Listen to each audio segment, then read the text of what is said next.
Fuck, I really wish that was my eye from a little welcome back, but Be like Gabrielle and get a patch. Dreams can come you're true. you're covering the wrong eye. Oh, yeah, I just noticed you're wearing a Britney Spears thing. It's so like when I have a shit, we don't have to stop talking. Yeah. Yeah, my Uh-huh. God. Uh-huh. Hmm. My alopecia is so bad at the minute, like the state of that. Get awake. Get awake. I look like chemotherapy Barbie. Are we the next show to be taken off air for being too controversial? Do because of Jimmy Kimmel. We probably will be.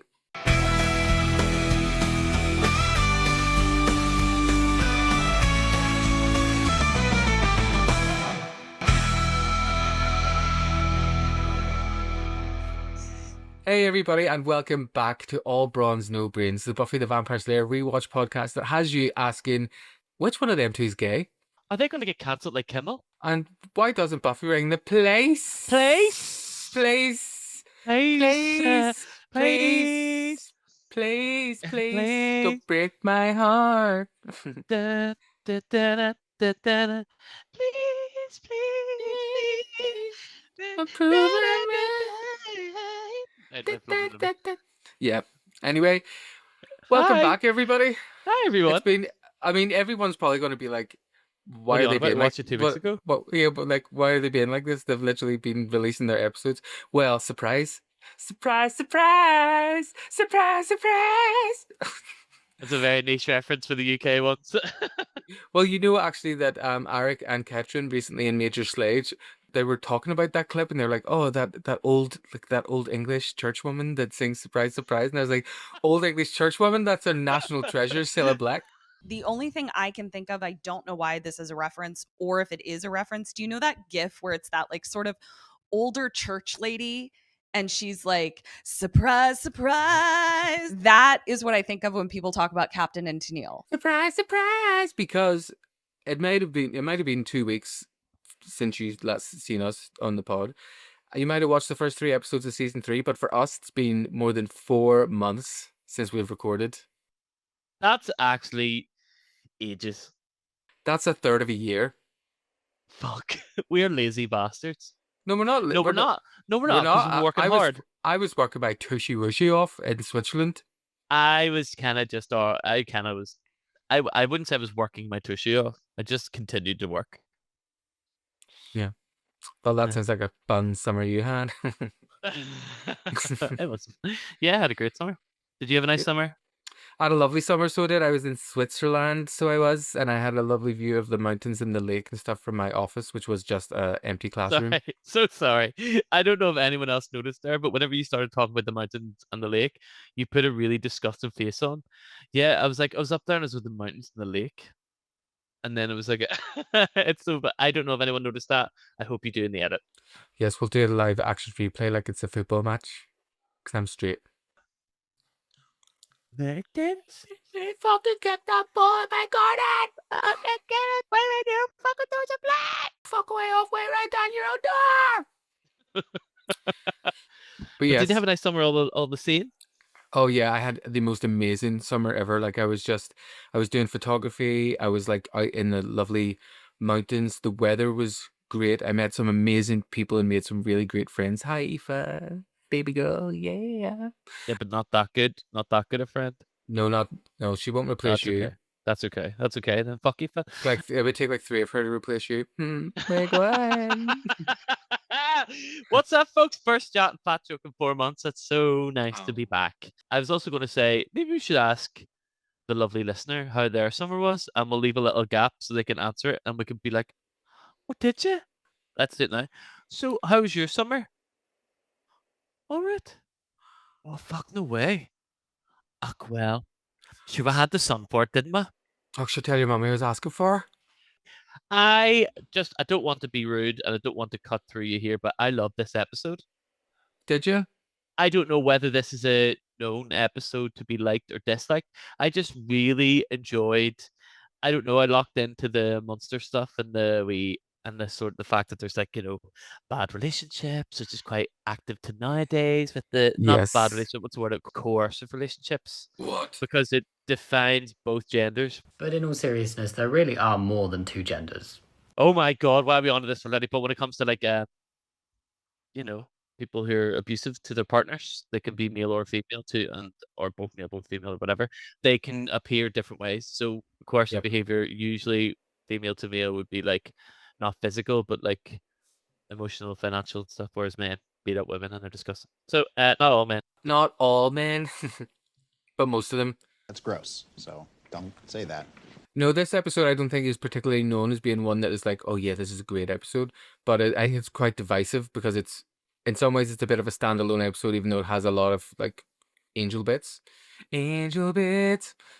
You love Angel's bits? Yeah, I do love them. I think the fandom's divided when it comes to this one, but I really loved it on the rewatch. Get that on a t-shirt. I loved it on the rewatch. I loved it on the first watch too because I'm such a geek. But yes, no, I loved it. So did. So, folks, we're on episode 38 of the pod, and we're taking on an episode named after me and Tony, Beauty and the Beast. Oh my god, Beauty and the Beast. Bonjour! Bonjour! Bonjour! Bonjour! Bonjour!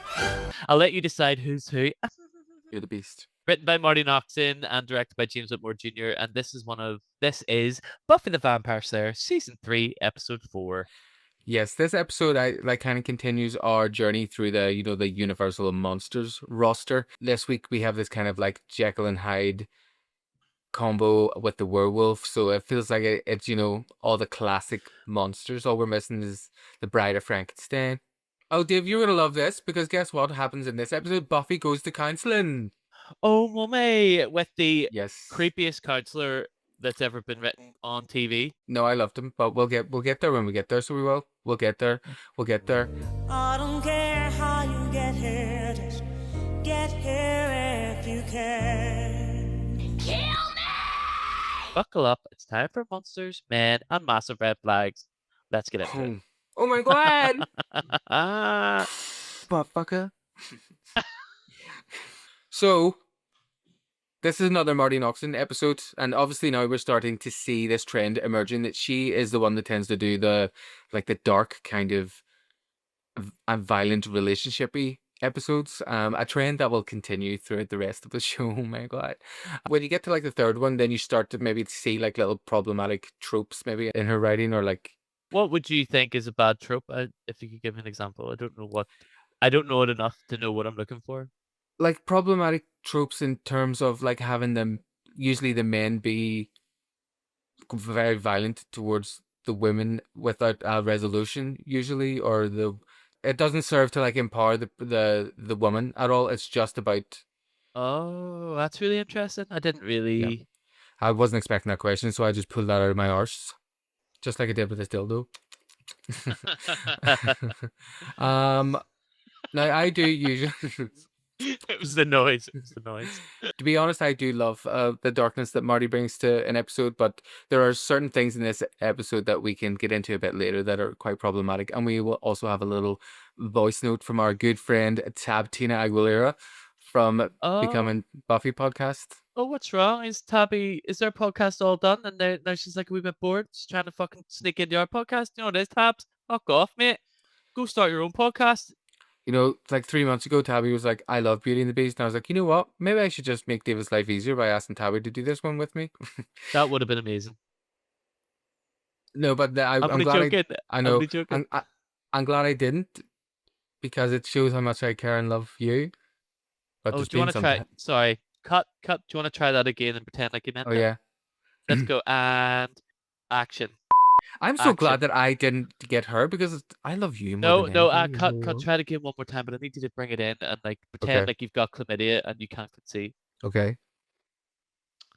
And action. I'm so glad that I didn't ask her instead of you. That's it. I love you, baby. That's it. He's got it, folks. Yeah, I'll have the Talk Oscar. on. So this episode is directed by James Whitmore Jr. and he also directed my other favorite episode, which coincidentally the Becoming Buffy podcast girls were on with us. I Only Have Eyes for You. Remember the one with the haunted school?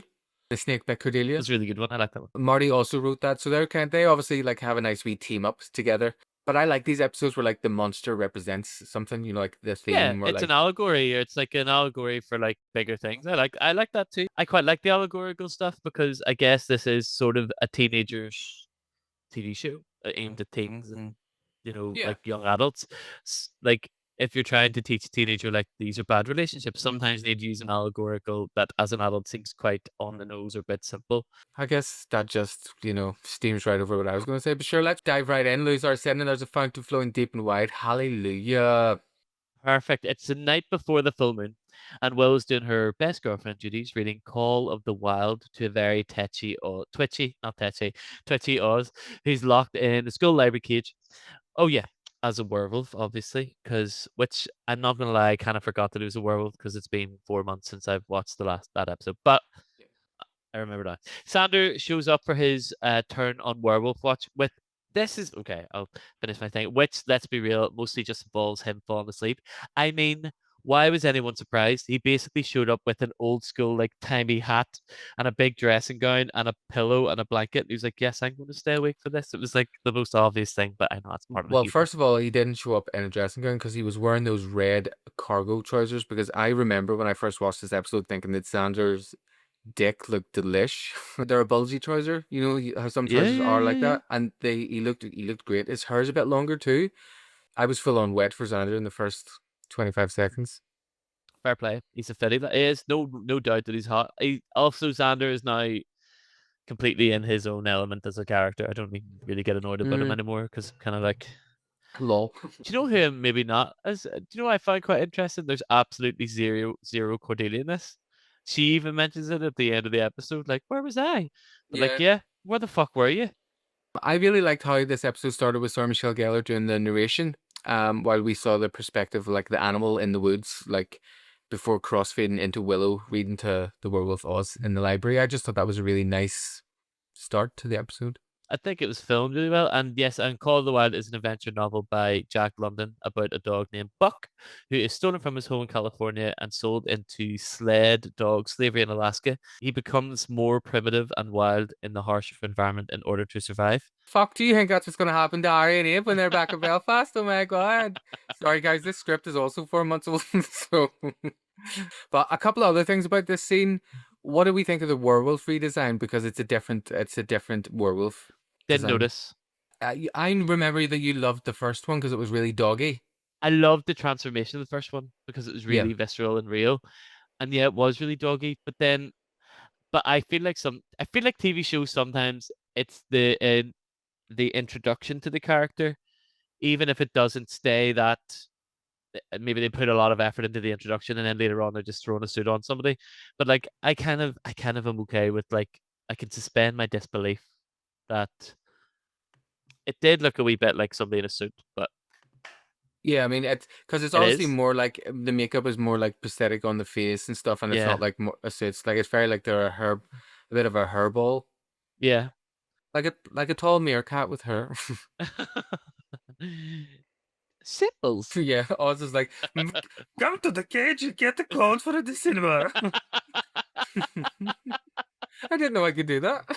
I didn't either. Sometimes when you do impressions and they end up dead on, I'm like, I did not expect to hear the fucking guy. Anyway, I love Seth Green. I think by the end of this whole thing, he will be my favorite character.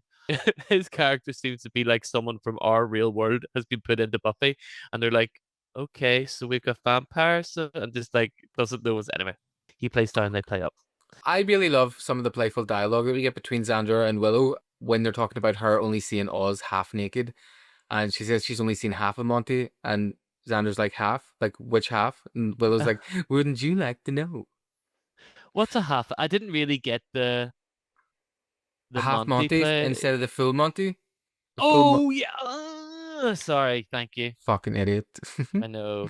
Did that saying exist before the movie? Yeah, I think the term full Monty is a thing, but it became popularized, I think, when the full Monty film went out because it went massive everywhere. Anyway, So Willow thanks Xander for doing this. We get the sense that this is obviously something that's important for Willow. I think she's studying for like a test or what that she needs to take tomorrow.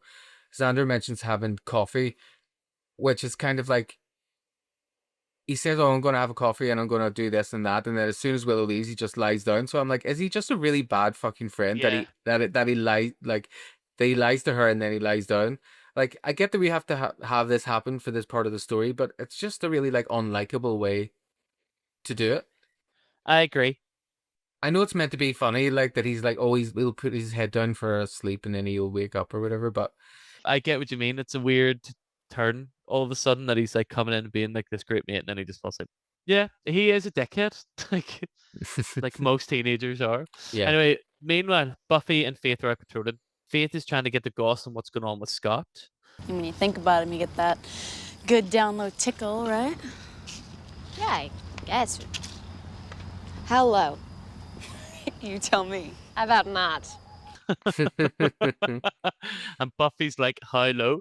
There's a lot of like little double entendres in this Yeah. episode that I thought was quite funny. innuendos. Innuendos. God. But they laugh it off now. And yes, to be fair, this is a really lovely scene between Faith and Buffy because they are talking about boys, so they don't pass the Bechdel test, but like they're not talking about monsters. They're talking about being teenagers in real life, which is nice Yeah. to see that real world come out and see them kind of bonding a little bit, Yeah. like sisterly cousins, kind of that thing that you get on. Anyway, Yeah, sisterly cousins. and it's kind of cool because Faith is asking the questions that are like the inappropriate questions that people like her Yeah. friends wouldn't ask her. Does he make you squirt? Well, like yeah, I feel like Buffy has a thing where she has it like her friends can't quite ask her certain questions, but Faith doesn't have that background or that history, so she's just asking the really inappropriate on the nose questions that we want to know the Yeah. answer to, which I really like.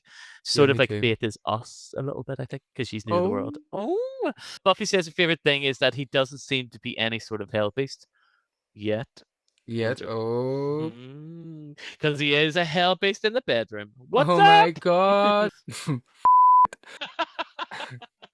Faith delivers the line of the episode, in my opinion, proclaiming that all men are beasts. Buffy jokes that she didn't want to get that cynical until she was at least 40, but Faith tells her it's realistic. Every guy from Manimal down to Mr. I Love the English Patient has beast in him. No matter how sensitive they act, they're all just in it for the chase. I just love that, right? And it's just so on the nose. It's so not what someone like Faith would say, but it was I think it is something like she would say. I get the feeling she hates like a man hater kind of vibes, like because she's so strong and whatever. But well, yeah, actually, I didn't really think about her, maybe her view of men being because they're weaker than her as well, actually. That's a very interesting point to make. Oh my God. Manimal, though, was like a superhero TV show on NBC in the 80s about a man who could turn into different animals and solve crimes. that's class. That's a great concept. That I know, sounds it's like a class, fun isn't it? show. And obviously, The English Patient is an epic romantic war drama book that was made into a movie in 1996. I imagine that Faith's talking about the movie rather than the book, but that's just me being classist, probably. 100% she's talking about the movie because it was, again, that was massive then and it got like loads of Oscars. Have you ever seen it? No. Me neither. I think I've even referred to it because I've heard it in jokes, so I understand the context of how you could joke Yeah. about it. Never seen it. You ever seen Citizen Kane? No. Me neither. Have you ever seen Butch Cassidy and the Sundance Kid? No, but it's supposed to actually be really good and funny. Back to the Future? Yes. No. No? No. Whoa, stop the podcast. We need to do, let's just watch one fucking podcast and we'll go watch Back to the Future, all three of them. No. There's three of them? It is the perfect trilogy. Do you know what's amazing right now? I have no doubt there are people screaming at their phones or their devices that they're listening to us going like, how the fuck, or in whatever language they're using, Brazilian apparently, or no, Portuguese, they speak Portuguese there. People will be like, how do you not know Back to the Future whenever the DeLorean is from Dunmurray? It is? Do you know Lloyd has a DeLorean? My American dad? No way! Yeah, he has a DeLorean. When are you going to go visit them? I need to go see them soon, actually. I was emailing them. You should do recently. it before the Civil War. Cut to some poor lad in the woods, running like fuck from some monster chasing him, and he screams, and he's pulled off on camera. No, pulled off camera. Off. I love pulling people off on Sorry. camera. A few things I loved about this scene with Faith and Buffy, like touching the same thing that you thought, which was just that Faith is very open in talking about sex with Buffy, not sex with Buffy. Unfortunately. Which I think is quite refreshing for the show, because in the past we've kind of been hit over the head with like sex is bad, you lose your soul, It's a lack of responsibility. So it's kind of like a step in the right direction to have a character like Faith who's very like outwardly like sexually confident. Sex is good. Um and Sex she is talks important about and it's sex okay. it talking about sex in a way that is like destigmatizes it and invites Buffy like into a casual conversation about it. That's such a good point. Which reminds me of, then it brings me back to us. When we were doing our A-level play, how, yeah, you have the dangers of sex, but sex is a really important part of life. And like, to some people, now I understand that not everyone enjoys sex, not everyone wants to have sex and likes to have sex, and that's fine. But to everyone that does, it's an important, normal part of life. And there's this weird part of teenage life where you're told it's wrong, wrong, wrong, wrong, wrong. And then all of a sudden it's like, no, you're grand, you can go have sex now. It's like, what? It's like, yeah, just be safe. It's like, but you told me for so long, I definitely shouldn't be doing this. It's so bad. Now you're like, no, Yeah. it's kind of normal. Everyone's having sex. Like, what? But I love that Yeah. Faith is I also think it takes Buffy from the pedestal. I think she's almost like virginized and that sort of like um and that she has had sex now that she caused. I feel like there's an element of, I thought about this over the summer, of the accidental misogyny that happens just due to how there's an Adam and Eve vibe with regard to Buffy and Angel, and the whole like she ate the apple and therefore caused the thing. Do you know what I mean? But it's Yeah. always, but I feel like it always seems to be Buffy's fault Well, that that's interesting. I That think it, comparison, like the original sin. yeah. But I like how this season, and because we've got a female writer like Marty Noxon, and maybe she wrote some of those, that it's like, no, sex for women doesn't have to be, it's a normal, like, I feel like it's going, just normalizing sex and not using it as, I don't know, I feel like it was used previously as a way of like scaring people. If you have sex, you're going to bring the devil back or something, in a very Yeah. subtle, of its time. Like that's what our, like every TV show and TV, like Fresh Prince and all, would have had someone having sex, and then like the consequences, not was bad, and like she's Yeah. pregnant or the thing. But like sometimes, but actually most of the time you have sex and nothing happens to me because I can't get it up. Faith's line about all men are beasts is obviously an important thematic line for the episode because, as we see, this episode is all about the men dealing with their beastly counterparts. We've got Oz and his werewolf, Angel and his soul, and Pete with his evil Pete. Pete, just Pete. He's an evil cunt. No, Pete with his big veiny throbber. I knew you would love him, and when he Oh turned yeah, when he turned into a big throbbing throbber. he just looks like a big cock. Yeah, he turned into a human hard-on. Yeah. Yeah. I guess all hard-ons are human, but No, have you seen a duck hard on? It's corkscrew. All men are beasts, Buffy. that line's obviously meant to mean something because we pick up right after the credits with Willow saying, "I don't think that's true. That all men are in it for the chase." And I love it because it's obviously like they went from two completely different days in the conversation, but I like how they just like link. But that also is showing like it's in the theme in their week. And yeah, they're talking about it loads. Yeah. They're posting about it on Bebo. Yeah, and Willow's talking to Buffy and Oz before they bump into Scott. He introduces them to Pete and Debbie, who are clearly a couple. Again, always looking like grown-ups. No, it's more like they were ahead of their time. They were like from the late 90s, almost like Yeah, you're right. she You're had right, you're right. she had the Claire from Steps haircut. Yes. Claire from Steps. Sorry, that's exactly the hair. Buffy is to head off to see Mr. Platt, the school shrink. Debbie says she sees him too due to success issues. Success issues, which feels like Sunnydale speak for there's something more going on here. Buffy gives Scott a quick goodbye, smooch it, and heads off. I have no words. I felt it felt like I was watching Clueless for a wee bit. Ugh, as if. There's something about the way they're dressed. It reminds me of Clueless or something, and even the way they get on because they're quite. Maybe that's just an American thing at that time. They did seem so much more grown up. I have words about Mr. Platt. Well, we'll get there when we Go get for there. it, babes. But a really interesting take from Passion of the Nerds episode guide about this intro of the couples. Pete's arm around Debbie like shows possession. Oz and Willow were holding hands, showing equality, and Buffy and Scott are yet to like establish that aspect of their relationship, and they just stand next to one another. And That's I cool. thought that was a kind of a smart way of like framing how the body language like shows, because I wouldn't have really thought about that. And this is kind of further backed up when Scott asks if he's meant to have already gotten Buffy flowers already. Like he doesn't really know what he's doing because he's a fruit. Did I miss flowers? No, we're pre-posy, definitely. A couple of things. Though Scott and Buffy are being kind of cute. We find out Sunnydale High has a marching jazz band. And I was going to say, well, I kind of liked how in school we had to sit because of the bassoon, so we couldn't really march anywhere. I know. straps. The bassoon is such a shit instrument. It's a beautiful instrument when it's played, but like to be picked to play something, it's such a shit instrument. You look like a big fucking. It looks like you have your own chimney when you're playing it. It's just anyway. They do some more establishing of Oz kind of meaning to be like that he's a genius. You know, Willow mentions that he like aced the test, and he offers to give his study notes to Debbie. I don't know if they're just like trying to hammer home that he isn't held back a year because he's stupid. It's more because he's lazy.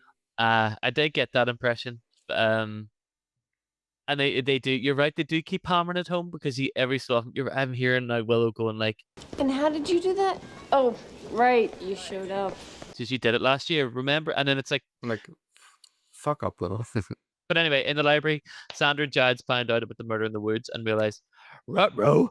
Sandra fully slept through his shift and the window to the cage was left open, which means Oz could have gotten out. Suddenly, it's all very tense. I quite liked how they figured out that Oz got out. I was just going to say, well, clearly that window was left open before Xander, so really they should be kind of raging at Giles as well. These are the questions I'm asking. Did the werewolf in its werewolf state be like, Open. let me just unpick this lock and poke it, and I'm going to gently open this up. Instead of smashing the window in with my big, massive hand, I'm going to gently open the lock. All these little things I get to. How did Oz not notice when he woke up that the window was open? Because it's very clearly the window that points in at him. All those questions I had for myself. Doesn't matter. Well, that's it, you know. How much wood could a woodchuck traffic if a woodchuck could get out of the window in the library? So they established in this scene that Oz like knew the guy that was mauled and his name is Jeff Walken. Christopher Walken. Giles being raging at Xander in this scene is hilarious, I think, and Anthony Head continues to excel as, you know, this disapproving authority figure to him while never chastising Willow or himself in the first place for making sure that the window should have been closed. Agreed. I love when he's like, when Xander says like, and Oz was there, you know, and then Jad's like, woke up! Woke up! You can put it that way if you want to, Mr. Technical. I also like that this isn't the only scene that we see him being pissy. He's pissy through the whole episode with them until he realizes it isn't him. But it's like, that Anthony Head is just so good. And I'm sure the script told him to keep that in, but in his acting, every time you see Anthony Head look at Xander, there's that look of you fuck, it's you fuck this, it's always you fuck, you know what I mean? It's so good. I really like that. Thought it was very funny.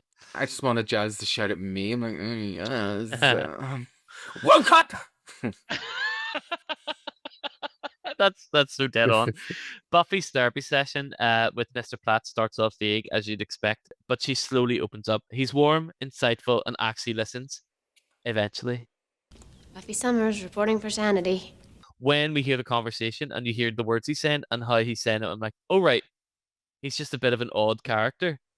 We're not gonna be friends. You have friends already. Or I think he's supposed to be playing a red herring because of how. Anyway, I'll come back to that in a second. In that scene with he's sitting there having a smoke when she walks in, there's just something so inanely creepy about that guy in the first few seconds of the scene. Like he's so, like, I don't know. There's something about it that made me feel really uncomfortable, and I'm like, am I supposed to be feeling uncomfortable? And then it does get lightened up and it gets nicer, but I'm like, are they trying to make me think that he's the big bad for this episode? Because to be fair, you don't know who the big bad is until probably like close to when he's defeated. Because I didn't know it was the couple until you kind of get that. Anyway, I just thought that when the actor when he first started it plays it a bit sleazy at the very beginning of the scene and then warms up into it. That's just my own impressions. Do you think because though that your therapy has been very like no, like I always female energy that like you just and white no. that you hate men? No, I do hate men, but it's not because of the therapy. It's because their dicks are huge. No, I was gonna say loads of stuff, but that'll be quoted. Then it's obviously stupid. I love men. He's gay. It was just a weird choice at the start where he's like, come in. It's all I don't know. There's watch the opening of the scene again. There's just something about it that fades weird, and then it gets warm. For me, I presume that that is a tactic that he uses as a counselor, like to maybe to find to you know to What? You're gonna get that sentence out sometime tonight? create that space. Student walks in and make them feel uncomfortable. I don't think that's maybe the best thing you should do. Yeah, he's like, he did make her feel uncomfortable because she starts opening up to him. But anyway, sure, just go on with the rest of the script. When she goes back to the library, the whole gang are there, and Jad tells her that Oz may have gotten out of the cage last night. Jad suggests Buffy patrols while the others go to the morgue and examine the body. Sorry. And what are you laughing at? So they suggest that Faith is going to babysit the werewolf. Yes. Oz gets up to leave because he's getting a bit pissed off. Willow's like, sorry, sweetheart, get out of the cage because you're going to turn into a beast for me tonight, sweet shit. No, he didn't say that, but yeah. I kind of love that Oz gets a bit pissy and he's like, doesn't want to be. I just love Oz in this episode. He seems to be actually acting instead of just speaking words on a script. Sorry, maybe I don't like this episode. We joked last week about loving the idea of seeing Buffy in therapy, and it's actually a trope that I really like in TV shows, even though it's like done to death. But like my first impressions of Mr. Platt is that I really liked him. I thought he was very charming, and I was quite genuinely excited to see where they would go with this. Like, and I love that he was smoking a big cigarette like a big gay diva. However, interestingly enough, David, in California, smoking was banned in enclosed workspaces in 1995. So what was the deal here? See, I thought this was weird. This is weird. This is what you don't ever see people really smoking at any other time in this show. No, if I have, it's been not a point. But obviously they're using the smoking for later on. Yes. Yeah. That's what I think that's what annoys me. The cigarette looks so placed. It's Chekhov's cigarette. Yes, it is Chekhov's cigarette. Thank you. I Yeah. think it's all of that makes me run. If it was just him being uncomfortable and weird, it's the cigarette that really throws me that I get annoyed at. But so later on, it burns out, and that's how she knows he's dead. Blah blah blah. Thank you. I do love though the fact that he has his back to Buffy while she is trying to establish the session on her terms. I thought it was a very smart way to show him basically saying no. You don't get to do this on your terms. Because Buffy says, I don't want to talk about anything, continuing her trend of not really wanting to open up. But she warms up to him literally like a sentence later when he tells her that he doesn't want to be her friend, that her friends will tell her what she wants to hear, and she needs someone who's willing to do the opposite. Not too crazy. Those are your credentials? I like when Buffy says to him, not too crazy, those are your credentials. And it's like she's kind of warming up to him. It was just a wee reminder, I think, of how personable Buffy can be, like with normal people, because we don't often get to see her interact with like adults other than Giles. I do like the plot offers Buffy like a perspective that she hasn't heard yet, which is that there's no shame in losing yourself in love as long as you don't stay lost. That's really nice. Which I thought was a nice contrast to the you need to be careful, you need to be responsible. Can I pause you there just for a second to take that? That's so interesting. We were just talking about the whole sex thing and how like, no sex, it's so scary and dangerous. And I was like, well, you can do things, just do things carefully and not all the time. And it feels like you're getting more nuance to Buffy and humans and rather than just black and white. So you're right, Platt's class. When Buffy asks, what if I can't find myself again? And he responds with, then love is your master and you are its dog. The dog reference seems a little bit forced here. Like, as Marty's trying to be like, how can I link this back to beasts? Just to remind us of the episode title. I'm like, okay, Marty, we get it. I'm afraid to ask. Oz ate someone last night. You did not. Oz does not eat people. Cordelia seems a bit shoehorned in this scene, but I do like the comedy of her line delivery when she says, Oz ate someone last night. She's like, Oz ate someone last night. There's some. I think Faith and Cordelia have a weird. They add a similar thing, like a disruptive nature. Like they just say, like how Cordelia comes in and says the thing that you don't say, and she says it out loud. I feel like Faith does a similar thing. It's good. I just noticed that in my head. Go. MVP goes to Oz, who has very limited dialogue, as is the nature, obviously, of his character, but he sells the kind of internal anguish and frustration that he's feeling very, very well, especially when he says, Oh, you're having a Slayer watch me? Well, good we're not overreacting. To which he then overreacts and like storms off. But unfortunately, because it's already sunset, Willow has to go and stop him. And you can see the frustration, like not only does he have to like cage his emotions, he literally has to cage himself before he transforms. Very good. Didn't see that. That's cool. Never thought of that. You can see his anger so clearly when he turns to Willow and tells her to Get away from the cage. And that's almost like a double entendre because he's like, for your safety, but also because you're doing my fucking head in. And how he delivered that line was so scary, Yeah, it was quite scary. but like incredibly scary. He did it in such a cold, like, get away from the cage. It was so cool. Like, sorry, I just thought he was amazing. I love that. I think it comes from a place of like self-loathing because he really he doesn't like the fact that he's got no control over hurting the people that he actually cares about. And I think you and I'd be a test of this. Like, I struggle to get help sometimes. I struggle accepting help. You know what? Like I know if like fucking I don't know like I don't know I have to move house and have 4 things in different places or something. I Yeah. instead of just simply saying to my friends who would happily pick a box up each, I would stay up all night and do it myself as some weird martyrism to myself. It's so fucking stupid. And I think there's a little bit of that in Oz. Like he just all of that is playing in his face. And I think it's amazing with Oz and Seth Green that he does so much with not with very few words. It's just all atmosphere and all his body, everything. He's just such an incredibly good actor. And I love him. I thought it was amazing. Are you in love with him? But before Buffy can start working through her trauma, she's attacked during patrol, classic, by a big, sexy feral, half naked, covered in dirt, blood on his lips. Angel. Can you please superimpose me over Angel like this? Yes.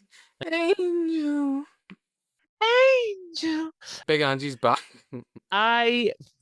So because I had went from as we know, I watched the episode before we do the podcast, and well, actually that's a lie. I did when we were watching this back when we did the last couple of episodes before the summer break.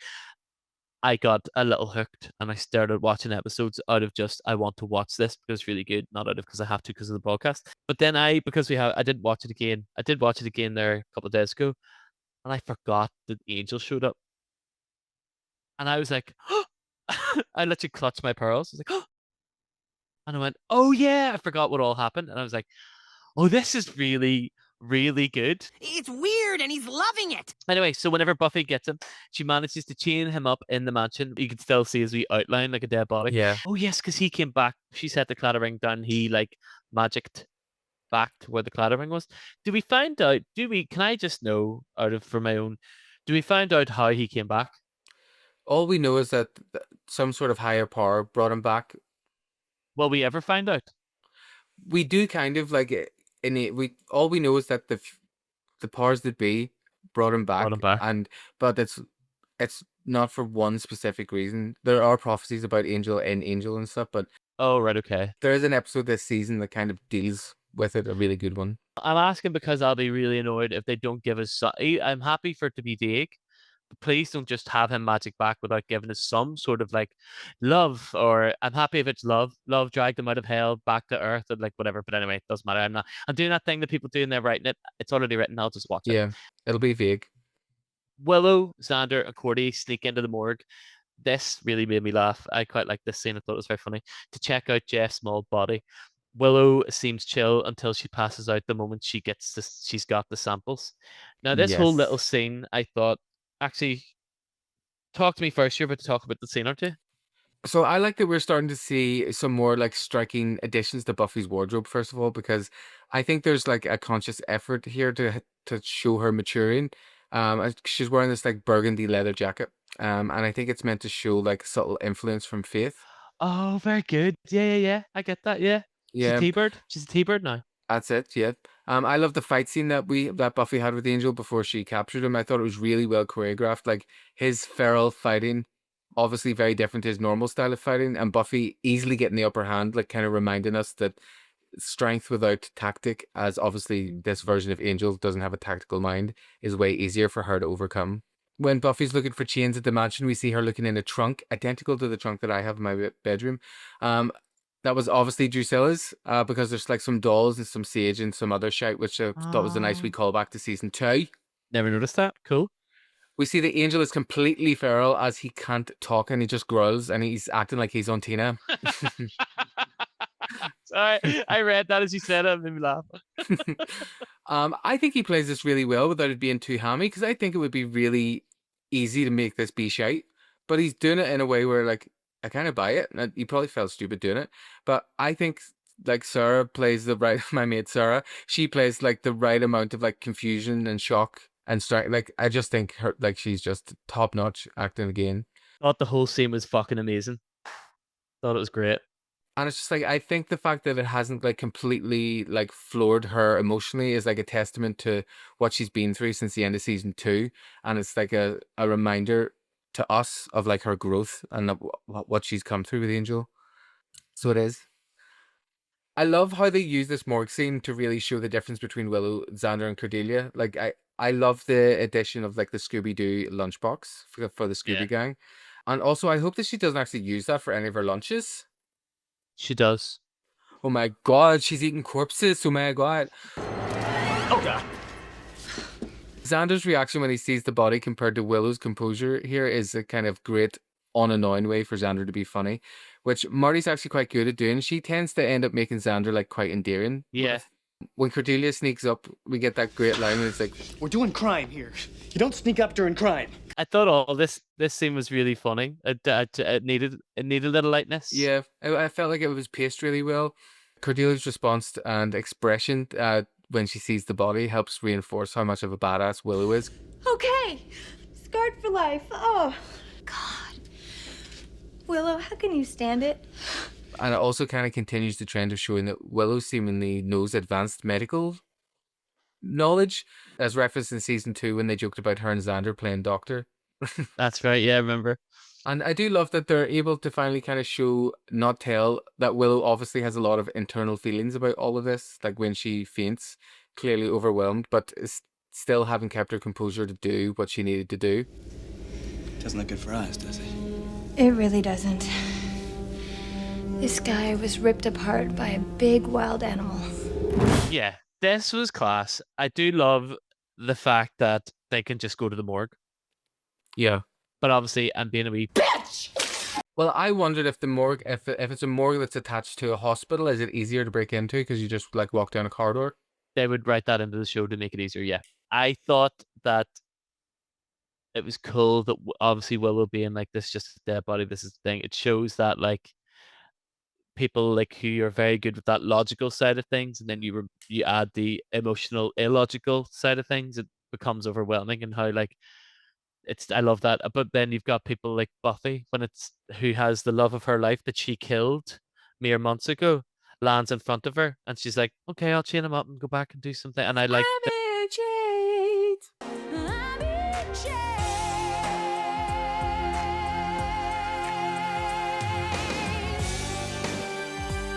This brings us back to the library. Faith is left puppy sitting Oz. Buffy drops by and spooks her, earning herself a punch, which was. I loved this. Yeah. This was like my favorite part of the whole show was the fact that Faith punched her really hard in the face, and it looked like she actually punched her.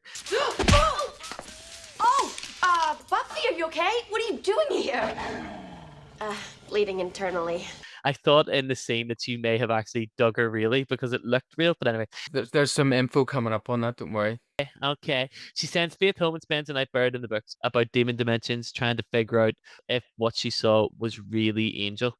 Especially because he's still all and so I want to come back to you were saying about him, the feral angel and stuff. I bought it. I believed it. I kind of got the whole, especially when we get some information. Exploring demon dimensions and mystery of a Cathler. Must have been some dream. I didn't think you knew what a card index was for. She admits she dreamt Angel had come back. Giles gently tells her there's no precedent for someone returning from a hell dimension, and even if it did happen, the experience would have destroyed their humanity. Time moves differently there, which we know from the episode when she was in LA. And that when you go to it, it's like hundreds of years over minutes and stuff. Of torture. It would take someone of extraordinary will and character to survive that and retain any semblance of self. Most likely he'd be a monster. Chekhov's little line. Willow arrives with inconclusive data from the corpse, and Buffy's even more anxious. She's desperate to know, could Angel have killed that boy? Brilliant writing from Marty Noxon here is that we have one dead body, 2 girlfriends, and 2 boyfriends who could have done it. And it's like you have Willow wondering, my boyfriend's killed this person. Buffy's like, oh my god, my boyfriend's killed this person. And neither of them know. They're all talking about different things, but they're talking about the same thing. And it's one of those ones that is like if everyone just had a conversation out loud about what they were feeling, everyone would feel a little bit better. But that's my little therapy, you know. Everyone should just talk. Oh my God, so it is. Well, you were saying about this part. Here we go. Check. The library scene when Faith hits Buffy, I've always found absolutely hilarious. Eliza Dushku admitted at a convention that she accidentally really hit Sarah Michelle Gellar during this. And she comes in and taps me on the shoulder, and I was pretty new on the show, and I whip around, I had this big ring on my hand, like the big key ring, and I whipped around, I just clocked Sarah, like, right up in the jaw, and her she face takes really well, by the way. Yeah, She loves that. But I think, it was cool because I think they ended up using that take, because the look on her face was just so shocked, and so I watched it, and I'm like, wow, that was, like, real, but fake. Buffy, are you okay? What are you doing here? It was brilliant. That's so good. Noticeably, Buffy didn't get a rollicking? Yeah. A rollicking from Giles for sleeping on the job. I mean, I wrote this, but I don't remember writing rollicking. It must have been Rollicking, fucking... maybe I meant to write. It is rollicking. It's an English term to rollick. And then they say bollocking. Noticeably, Buffy didn't get a big mad lecture from Giles about sleeping on the job. You also have to wonder, like, what the fuck would they do if anyone else came into the library early in the morning or, like, after sundown on the days that Oz is in the cage? He's, like, in there naked and Buffy's just, like, sitting there sleeping with a book on her. So Buffy continues her trend of not being entirely honest and presents Giles with a hypothetical about Angel being back, saying that she had dreamt it. He sees the books referencing Akafla and even kind of lightly ribbing her, says, oh, it must have been some dream. I didn't think you knew what a card index was for. It's like, oh my God, don't call her literate, right? Giles is actually great in this moment, even relating his own feelings to Buffy's, like saying that he often dreamt of Jenny being alive. And like, I'm a little bit frustrated that Buffy just doesn't tell Giles, because despite him showing her repeatedly that he is there and non-judgmental, she just doesn't open up and tell him the truth. He basically tells her hypothetically that the Akafla's demon dimension was one of like brutal torment and that time moves differently there. I remember. Which leads to Giles saying that there are two types of monsters. One that can be redeemed and more importantly wants to be redeemed, and the second is void of humanity and cannot respond to reason or love. And it's maybe a little bit oversimplistic, but it does well to serve the point of the episode as to where we're going. And at this point you almost feel like this isn't really the point of the episode, but it's setting up like some deeper groundwork. Was it a vampire? It wasn't conclusive. How could it not be conclusive? What did it look like? Was he bit? Let her finish, Buffy. No, it's just...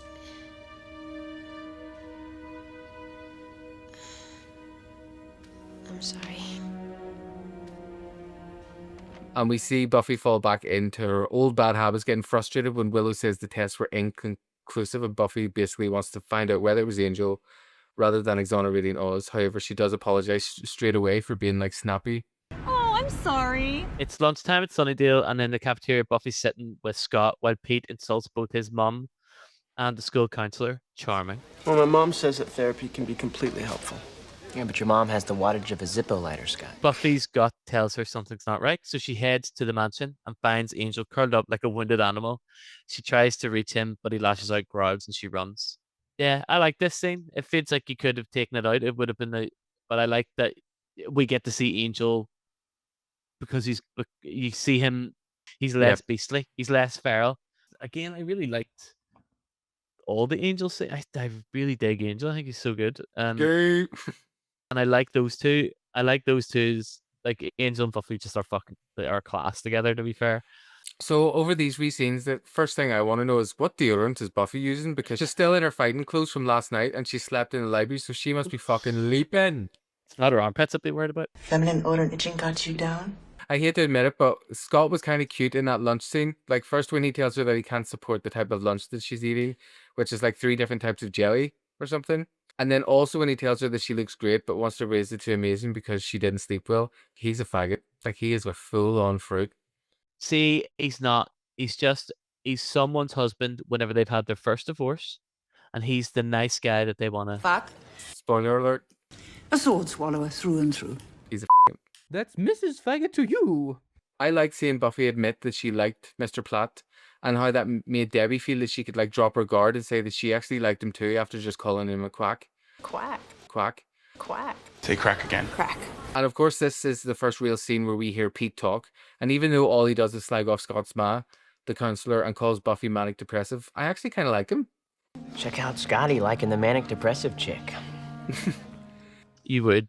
There's just something about his American voice. He's a bit like the Joker. Like his voice is all like, it's Jennifer Coolidge. He's like a male Jennifer Coolidge. He's like, ah, do you want to know how I got these scars? Jennifer Coolidge as the Joker. As the Joker. Oh my god, when you do that would be a good Halloween costume. That would be so good. Sorry, that's so funny. We see now that everything going on with Buffy is starting to like shut her down a wee bit. Like Scott being nice to her is too much with Angel being back, and so begins this new cycle of self-destruction. You can tell that this isn't going to end well, and I think for the first time on any rewatch ever, I feel a little bit sorry for Scott. Yes, I do feel sorry for Scott. I feel sorry for Scott just simply because he's a normal human, nice person that happens to find himself in the middle of a Scooby Gang mad world. But like, I actually think Buffy's an asshole and shouldn't be with him because he's such a nice guy. Don't listen to him, please. Meanwhile, Pete and Scabby Debbie you sneak into a room for a steamy makeout session, but Pete notices one of his mystery jars is empty. Ooh. Debbie, you did not drink that, did you? Drink it. No, I didn't. It quickly turns ugly, very ugly.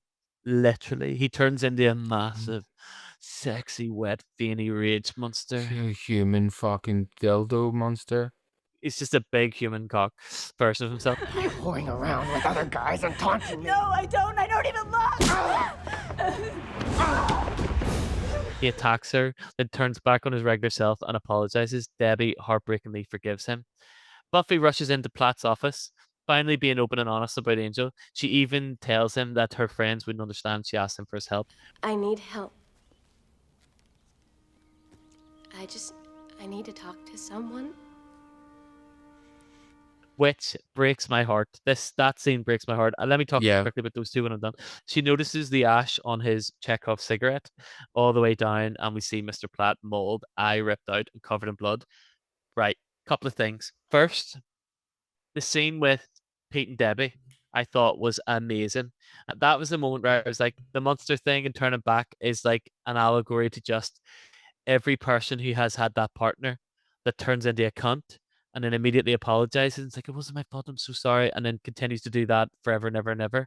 That was the most, I've never seen it just written down as simply as like, sometimes people just have a bit of bad in them and unfortunately the bad is more than the good and it will always outweigh, and you should just leave that person and let them be with their own bad. Then we get to Mr. Platt with the big fag.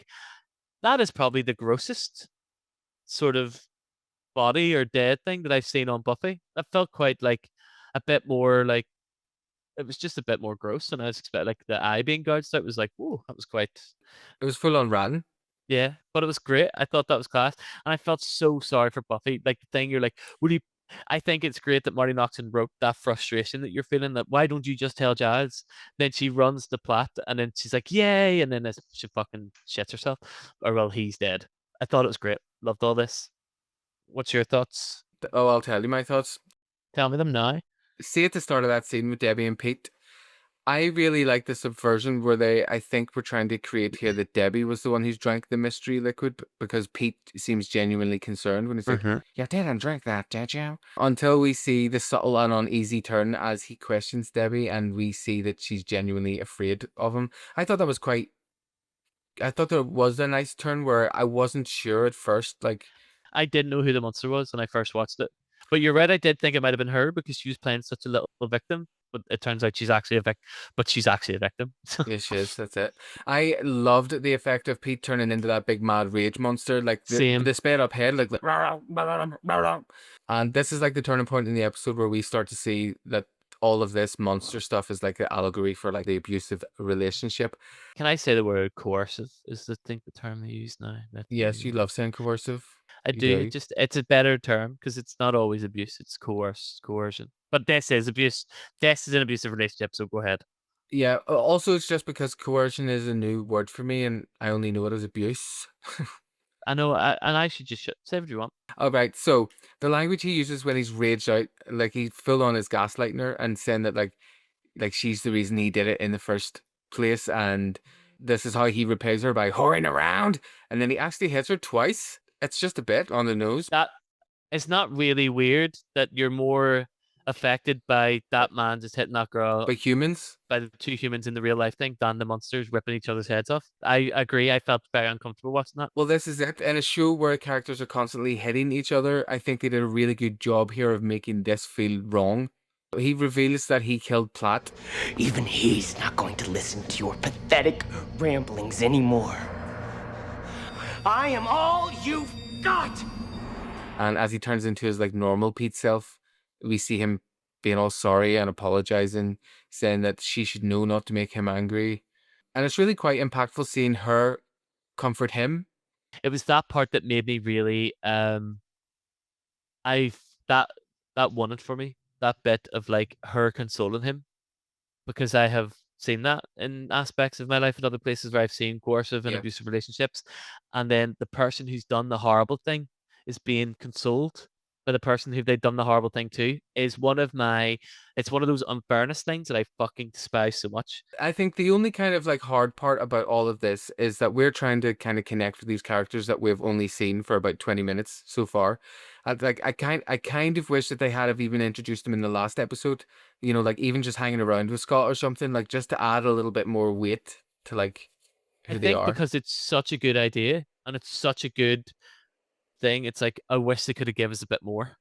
Just to add, like you're saying, to add the heft to it, so you yeah, feel if it. they even if they'd have been in from like as background extras for like for the first Yeah. couple of episodes. Because imagine if you'd have known them for 2 or 3 episodes and you'd known them as just this lovely couple, and then all of a sudden Pete punches her in the face, you'd be like, Oh, it would be like Oz punching Willow. One of the things I love actually is like the juxtaposition of Pete's uncontrolled rage against Oz's transformation, because Oz is obviously is very controlled and caged for everyone's safety, and ironically he's like the least dangerous of all the men in this episode, despite being the only real wild beast. The evil Pete glow stick fluid I thought served well as an almost literal manifestation of toxic masculinity. Oh, very good. Never got that. Yeah. Very good. I feel like Marty likes to show masculinity as a monster in her episodes, like showing that men become dangerous when they feel weak or insecure. And this episode presents a trio of men that represent different things in their level of danger, control, guilt, and redemption. I'm so smart in this episode. You really are. I know I really am. The office scene with Mr. Platt I really love, because we got to see something that we haven't seen Buffy do yet, like you were saying, which is to be honest and vulnerable and ask for help. My best mate Sarah's performance here was incredible. When she said, "I'm so scared," I completely believed it. And I also love how they underpinned this big moment for Buffy by having it all mean nothing because Mr. Platt is dead. And not just a wee bit dead, but like horribly, horribly dead. Yeah, Like, it's proper dead. Like, he's like full on teddy bear. He's like Princess Diana in that tunnel in France. too soon? No? That was ages ago. Sorry, man. It's still too soon. Back at school, the gang regroup in the library. The latest killing happened during daylight, so Oz is in the clear. Thank fuck for that. Oh, woof. And Buffy knows Angel's not the culprit either because he was chained up, and also it's daylight. Also Why it's was daytime. it daylight? Why was its grand Angel's chained up and it's daytime? Now they need to figure out who is doing the killing. Oz meets Debbie to give her his notes and notices her black eye. She brushes it off. Her black eye, she brushes it off. And they're like, and the makeup artist like, fuck's sake. Debbie. Oz very gently tells her he's there if she wants to talk. Pete's lurking nearby and furious like a big raging cock. Oh, he's raging. He's hard as fuck. The Scoobies realize what's going on and head out to find Pete and Debbie. Buffy and Willow catch up with Debbie in the locker room and try to reason with her, but Debbie's deep in denial, still defending Pete and his abuse. Yes. So, yes, baby. A couple of things about all of this stuff. Willow's excitement at Oz not being the killer, like, I just thought was great. And she's like, yes. Yes! Sorry, I've just been. It's horrible. Horrible. She's just so happy that it's not him. Oz being a good friend and a great guy with Debbie, like, even the way he changes the tone of his voice to maybe be more like secure, to help her feel more like safe and secure. I just thought it was a really smart choice. He is amazing and my favorite character still. 10 out of 10. The scene in the bathroom. Okay, I have some stuff to say about this. Is that okay? Okay, go for it. The scene in the bathroom, I really liked it, and I obviously get it. It's important that, it's important for them to try and break this cycle, of like gaslighting, by holding a mirror up to Debbie. But the hostility is really jarring to me. Like having Buffy say, what works for that, like don't get hit, feels really like tonally jarring when she says to Debbie, don't get hit. It's tricky covering a fresh shiner like that. You know what works? What? Don't get hit. It suggests to me what it felt like is like it suggests that Debbie is also responsible for what's happening, and I just think this approach doesn't hit the way they want. I can see what they're trying to do, but I don't think it hits exactly the way they were trying. Yeah, blaming the victim never, ever, ever is a good outcome to anything. And I don't know if it's because they don't want us to sympathize for Debbie because she's defending Pete. Because I think two things can be true at the same time. Debbie can be a victim and fully worthy of our love, sympathy and love, but she can also be a dick for defending Pete, When we see Debbie blame herself for what he does because she makes him crazy, they don't in any way try to offer her support or tell her that she's wrong. They're just very heavy-handed with the approach, but Marty Noxon is usually a little heavy-handed when it comes to violence in relationships, but that is a whole other season 6 story. It's not his fault. I mean, he's not himself when he gets like this. You mean Pete? It's me. I make him crazy. He just does what he does because he loves me too much. But weren't Mr. Platt and Jeff murdered by an animal? Pete's not like other guys, is he, Debbie? That obviously translates to what I think seems like some out of character moments, like for Buffy and Willow. While I really actually enjoy them like stepping up in this episode individually to take control of their own situations, like with Willow at the morgue and Buffy doing the research, it's a shame to see them kind of assign blame to Debbie. The only glimmer of hope is when Buffy takes Debbie to the mirror and forces her to look at herself, telling her that anyone that loves her couldn't do that to her. Look at yourself. Why are you protecting him? Anybody who really loved you couldn't do this to you. Buffy's lack of empathy here stems from her own guilt with what's going on with Angel. Buffy feels like she's got no control, and it's reflected in how she's handling the Debbie situation. When Willow says, "I think we broke her," Buffy responds by saying, "I think she was broke before this." I was like, yeah, but you definitely just didn't help with this whole thing. Like, look at how ugly you are. Look at how ugly you are. No man could want you. At least he's touching you. He's touching her with his big fucking fat dick veiny hand. It feels like someone has written a TV show about their mate who is in a difficult relationship and just won't listen to her. And that's Marty's frustration. Great. So are you to live out your grim fairy tale? 2 people are dead. Who's gonna be next? And I do think that there's like, I'm okay that they did it bad. I'm okay that these teenagers aren't good at helping this other teenager in this abusive relationship because they haven't lived long enough to know the nuance and complexity of human nature because they're still children themselves. As someone who's been there for people like yourself and myself, you only learn how to be there for people in those moments by being bad at it, like saying the wrong thing. Oh, yeah. And then you go, oh, that was the wrong thing I put. And then the next time anything happens to that, you don't say that thing. But they haven't had that luxury because they're only 17. I know we're going way into this scene, but it feels to me that, do you know whenever someone stands up and they're saying like when someone decides to leave the toilet seat only halfway up and then they put like a cookie underneath the floorboard of thing, but sometimes whenever people do that, one of those really specifically vague things, it's like that feels like Marty Noxon's writing to someone specific, or maybe herself. I don't know any history or information about Marty. Well, if some fat Irish cunt wouldn't stop eating all my chocolate in the fridge. Like, oh, I thought you were actually talking with me as if you didn't eat your chocolate. No, my God. Gay. While that's happening, though, Angel breaks out of his chains. Oh. He's not in chains. Ooh. He's not in chains. Take the shackles off my feet so I can dance. I just want to praise you. Just want to praise you. Bad harmony, sorry. Pete shows up at the library where Oz is just chilling. Pete is total Fruit Loops. Accuses Oz of trying to get with Debbie. He transforms and attacks Oz. This is where Oz is amazing. But the Yeah. sun's setting. Bad timing for Pete. And Oz turns into a werewolf mid-fight. What is it that Oz says? Is it that bad timing for Pete? He says something like, "Time's up. Don't have to play fair" or something. I'm sure I've Yeah, maybe. something. Time's up. Rules change.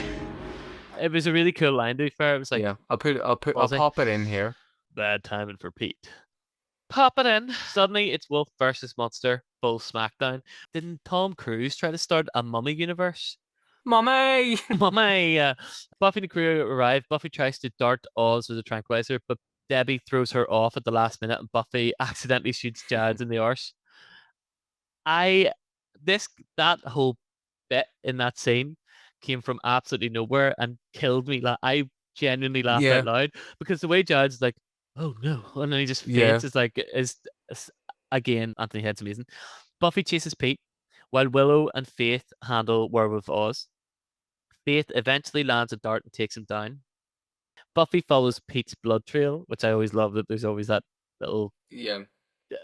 stereotypical drug, blood trail. Drug. Oh. But he finds Debbie first. Despite her trying to calm him down, he kills her. Oh, I forgot about that. Buffy finds them and Pete attacks her. Things look grim until Angel suddenly shows up and throws down with Pete. Pete gets the upper hand and goes after Buffy until Angel gets up, still chained, and snaps Pete's neck. He turns to Buffy, human again, says her name, and collapses into her arms, sobbing, and she cries too. It's raw and heartbreaking. That was fucking brilliant. That scene was so Yeah. good. Loved all of this. This was all. I've no notes. Brilliant. Yeah. Really enjoyed it. Well, I've Loved got it, tons of Angel's notes. redemption. So that's all I have to say about it. Tony, talk to me. Take it away. Pete was very unnerving, more so in his human form. Like when he was just very Evil. evilly. He's an evil Yeah. human. Is scarier than a monster. Yeah, he was very, very scary. The fight between Oz and Pete, absolutely loved it. We never get to see Oz fight, so I loved it. Oz's transformation now is like less like a dog and more like an ape. That's it. Yeah, it is apish. Yeah. Yeah. I prefer And the I dog. love when Pete said, "Did you kiss that whore?" It feels like a 1950s bad guy or something. Like it's Yeah. really. Did you kiss that whore? I loved the chaos as like everyone is all in the library when Buffy shoots the trank gun and Debbie pushes her and Giles gets shot. There are these wee moments that make Buffy like so Buffy, like how it can bounce between light and dark so well.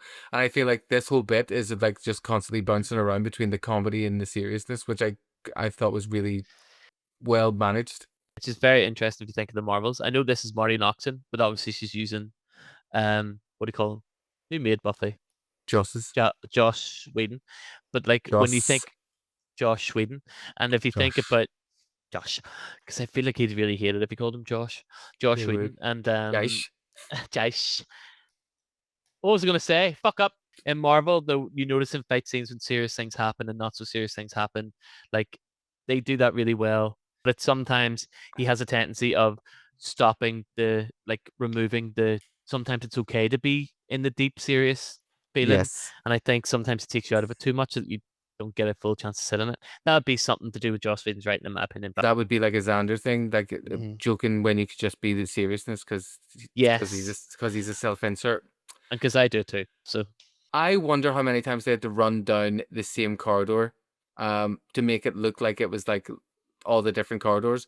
But when I bought it, it felt really frenetic. There was like a really great energy, I think, in this portion of like the scene. It was really good. Yeah, the edit is great. I think they edited and cut it all really fast and quick. It was fun to watch. When Debbie and Pete were in the storeroom, this convinced me even more that they didn't want us to have that much sympathy for Debbie because she tells Pete that he needs to get out of Sunnydale and she's still trying to protect him. And in some ways, it maybe undercuts the audience's intelligence a wee bit, to say that you can't have empathy for her because she still tried to help her abuser. But I think that's the nuance of like these kind of relationships is that, like I said earlier, two things can be true. But I think they kept that ramping her up to like support him even more so that you wouldn't feel as bad when she died. and it's victim blaming. I think, I think this is just 30 years later. We have developed societally 30 years to be like, that's if this was written now, you would have a really interesting. Debbie would still be sticking up for him right to her death because that's how coercive people can be in those positions, that they can convince the person that is currently being abused that they deserve it. And that's like, Yeah. but there's so much wish could have done. But at that time and that with that societal way of thinking, it was a little bit more black and white. And I think, but Yeah. I agree with you 100%. I don't like the fact they're trying to make Debbie bad. Having Debbie die off screen, I think, made it even more tragic. Like, we don't even get to see how her story ends, which is obviously the case, unfortunately, for so many women in like abusive, coercive relationships. I feel like I actually think they couldn't have killed her on screen. I think it would have been a step too far to watch him kill her. No, I would love to. I would have been. I no, I think it would have been amazing, but I think like that would be quite horrific in the real, Yeah. true horror sense. I like what they do with Angel when he shows up. I think the idea that even at his most monstrous with a soul, that his instinct is still to protect Buffy. I think having Angel kill Pete by snapping his neck with the chains was also kind of smart for us as the audience to not have to wonder about what Buffy would have done with Pete technically as a human, because she wouldn't have killed him and he probably couldn't have went to jail. So I think it was a nice way of tidying up and getting rid of Yeah, him rather than sweep out the yep. yeah, definitely. And Angel is looking fine. Fine. And when he says Buffy's name and falls to his knees crying, it just was like, it was so good. Like, David Boreanaz has literally come right into his own. He can really hold himself up against, like, Sarah, literally. Who, of course, is like, she's just fucking dropping silent tears like the daytime Emmy winner she is, you know? Yeah, that was funny. And I love the tableau that they end on this scene with, like, Angel embracing Buffy while the monster and his victim lie dead on the floor. You know, like they're hugging and Debbie and Pete's bodies are there. I thought that was a nice little drama tableau. Like, Michael Caine would have been like, Yeah, it's the Beauty and the Beasts, the two yeah. Beauty and the Beasts, and the healthy relationship versus the unhealthy. And Angel and Buffy are a reflection of Debbie and Pete because Buffy was Angelus's victim and then Angel was Buffy's victim and she killed him. But who knows where that leaves us going forward, which I thought was quite interesting. I don't often think of Angel as being Buffy's victim when she killed him. also that tableau of, and can you remind me, is she standing up and he's on his knees hugging her Yeah. waist? Isn't that correct? Yeah. There's something so powerful. I find that when like A man's on his knees. a man is on a woman's lap, or like his head's on her, or like Oh is yeah, being comforted, like by a woman. but like in a shut up, let me say my point before you say your jokes. I actually tend to have a point. Like there's something about like this might be a heterosexual thing because obviously it is going to be, it's different when you lay your head on the lap of another man, but like there's sometimes, like, I'm obviously a big fella, but there's nothing better than like if you were sitting and I was sitting beside you.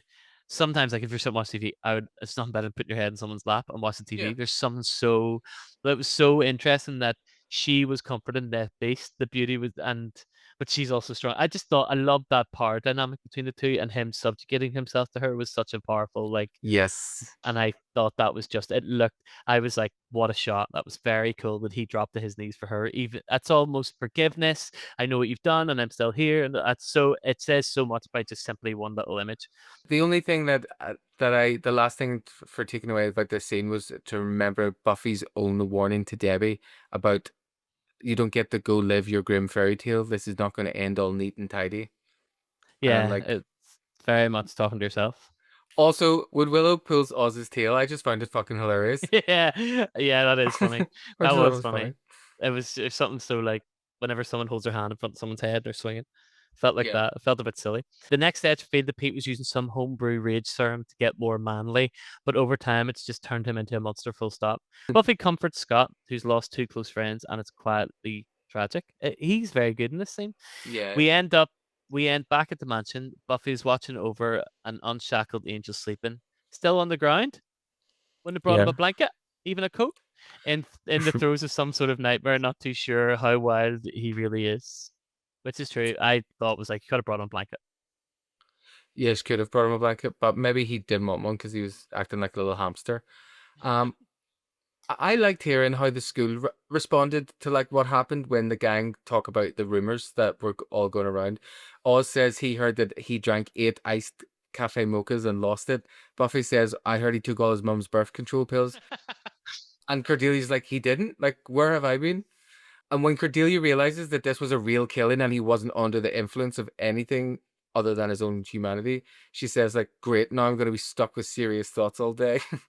And I think that's such a great way to kind of sum up like what happens in Buffy, which is like the demons and the otherworldly things like make it so much easier to sweep like under the rug, but when it's like real people and humans, it's so much harder to deal with.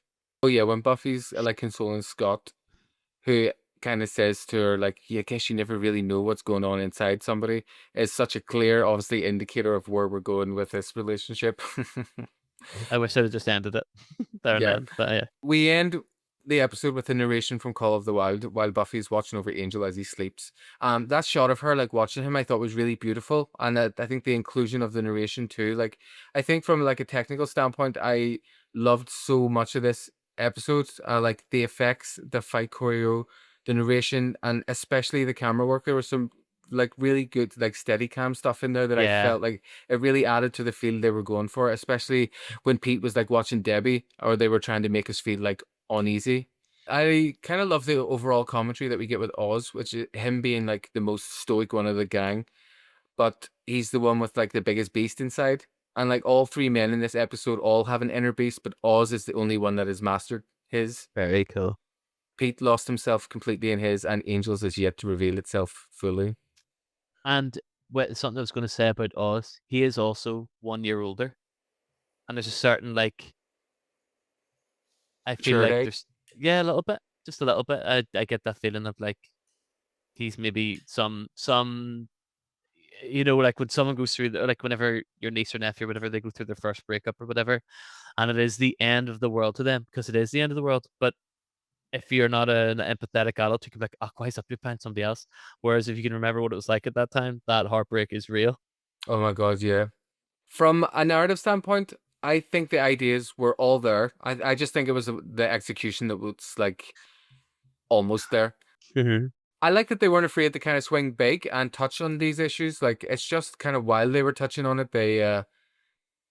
I think they maybe lost track of what they were actually trying to say versus what they were trying to, show. I think the message gets confused because of the nuance of like getting to know these characters, that maybe it undermines the severity of the abuse because we don't know how horrific or How long? And also, I love talking about the technicalities. I feel like this one, we don't talk about the choreography anymore. We just accept it. That's how good it's got. That we Yeah. don't even. It's only when it's hammy and shit that we always talk about it. But when it's good, we just accept it. So I love that you brought that back, because there's so much that they do now that we've come from for me for 2 seasons that like I would have yapped about, that I just accept, and they've nailed. And I think credit to them. It's really good. Fucking credit to them. And with that said, this episode's definitely like laid the groundwork for what's to come in season 3. It's just big digs. It's just big digs. Every episode seems to be good. Big digs. Big digs. Diggle bitties. And it's so that was funny. It's sometimes you'll say something and my brain repeats it over and over in my head, and then it makes me laugh more as I'm doing it. I just thought it was great. I really enjoyed this episode. And like also I liked how you did that, like this is setting us up for more to come in season 3. And not to be a little bit meta, but our little structure of this show today might also be setting us up for series 3 or season 3 with how I really love this, Tony. If you've any feedback, please. If you've anything you liked or didn't like, let us know. Actually, just tell us the stuff you liked. If you got any feedback, just write it on a wee bit of paper. I fold it up. Shut up your ass. Done. Okay. Well, all right, gang. That's gonna do it for this week's episode of All Bronze and No Bronze. Did you just say no, thinking I was going to take the goodbye part? No. Bye, guys, gang, gang. Gang. Listen, see if you liked what you heard. Do us a wee favor and hit that subscribe button and the wee bell so you get notified, or leave us a nice comment or a rude one. We'll read both, and the interaction really helps out the channel, so it does. And you can now also leave comments on Spotify. Oh my god. Right, okay. And people do leave comments on Spotify, and I usually am pretty quick at seeing them, and I love replying to them. I will reply like I don't really. I think it's. Please send us comments on Spotify. I love it, and it's fun, Yeah. and I feel really excited because I'm like, oh my god, someone's listened to our podcast and is commenting to us. Anyone's about Belfast, Derry, Northern Ireland. I do open mic nights and stuff. I am. Can I do a plug before I say goodbye? Yes, can I also do a quick plug to pre-plug your plug? If Please. you're interested in a real relationship and not just a parasocial relationship, go to David's open mic night. Yeah. That's funny. You can find us wherever you get your podcast, folks. If you're gagging for more, head over to our Patreon and just search All Bronze No Brains to sign up for exclusive extras, bonus content, and occasional unhinged ramble. Well, let's be honest, Well, we've been shit at our fucking Patreon. No. Okay, Well, we haven't. what I was going to say was, Patreon peeps, thank you so much for sticking with us during this slightly sparse time while David and I have been working hard this summer to be able to come back and do season 3 the way we would like to. We both had to go do some life admin. All the money I made is already pretty much gone. My house is barely changed to fucking bit.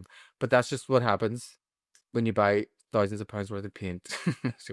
But yeah, it's just like I appreciate everyone obviously in the Patreon for still supporting us, and even more people signing up to support us during probably the driest time.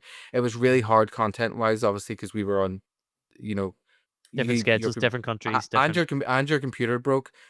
Some of my podcast stuff got stolen from my house. Like And there was like also, life gets in there sometimes. Yeah. Life gets in the way of things, and that becomes Yeah. as much as we love this podcast, or us being in a good headspace is also more just support. So I'll tell you what, we'll be back next week with some more Buffy chat, some nonsense, and guess what, David? It's homecoming at Sunnydale High. oh, this is a good one. It will be a good one, so it You've is. been talking about this one for a while. Yeah, I love to it. me, There's to me. Yeah, to me, to you, to me, to you. Anyway, guys, thank you so much for listening to this one. See if you didn't like it. Don't give a fuck. Oh my Try god. again next week. See if you didn't like it. Try again next week. Might be better. Yes, and do you want to know what? Song recommendation of the week? Where's My Husband by Ray.